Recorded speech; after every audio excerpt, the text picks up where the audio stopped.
le TDAH et le temps. Peu de gens le savent, et pourtant le TDAH est bien à l'origine de nombreuses difficultés qui sont en lien avec le temps. Que ce soit lorsqu'il faut rendre un projet pour le travail, ou même lorsqu'il faut aller à un rendez-vous médical, eh bien nous sommes fréquemment en retard.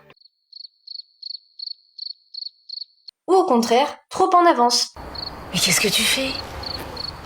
C'est pas aujourd'hui qu'on part en vacances, c'est la semaine prochaine. Je sais, mais comme ça je suis prêt. Parce que nous avons peur d'être en retard. Ça a par exemple été mon cas le jour de l'oral de mon brevet, où je suis arrivée avec 45 minutes d'avance. Mais alors, qu'est-ce qu'on peut y faire pour y remédier? Eh bien, on ne peut pas supprimer définitivement cette difficulté, néanmoins, on peut trouver quelques petites astuces que je vais vous partager qui peuvent faciliter le quotidien avec les difficultés de gestion du temps et de notion du temps. La première astuce est peut-être la plus simple à mettre en place et pourtant c'est celle qui m'a le plus apporté. L'utilisation d'un emploi du temps. Par emploi du temps, je n'entends pas un agenda dans lequel tous les jours vous marquez je dois faire ci, je dois faire ça. Je parle d'un emploi du temps visuel. Vous réalisez un tableau dans lequel vous mettez les jours de la semaine et les tâches que vous devez effectuer. Ensuite, tous les soirs, lorsque vous rentrez chez vous, vous barrez la journée qui correspond à celle que vous venez de terminer. Ainsi, vous pourrez voir concrètement combien de temps il vous reste avant de devoir finaliser votre projet.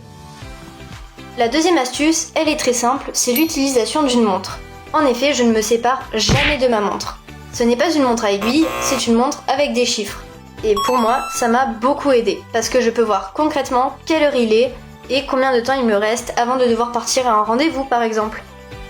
La troisième astuce, elle consiste à prendre en note le temps que ça vous prend pour effectuer une tâche. Si par exemple, vous ne savez pas combien de temps ça vous prend pour vous préparer le matin, et que c'est à cause de ça que vous êtes en retard parce que vous pensiez que ça prendrait moins de temps, eh bien, notez sur un papier pendant environ une semaine tous les jours le temps que ça vous a pris. En fin de semaine, vous faites une moyenne du temps que ça vous a pris et vous pourrez normalement anticiper le temps que ça vous prendra et ainsi éviter d'arriver en retard pour des choses aussi simples qui pourraient être évitées peut-être. La quatrième astuce, elle va plus agir sur l'aspect social. Lorsqu'une personne arrive en retard régulièrement ou en avance, eh bien c'est souvent mal perçu. Alors, au lieu qu'il y ait un malentendu et que la personne pense que vous n'en avez rien à faire de son rendez-vous ou de son invitation, expliquez-lui plutôt les difficultés liées à votre TDAH qui fait que vous y tenez au fait de venir chez elle, mais que vous avez des difficultés.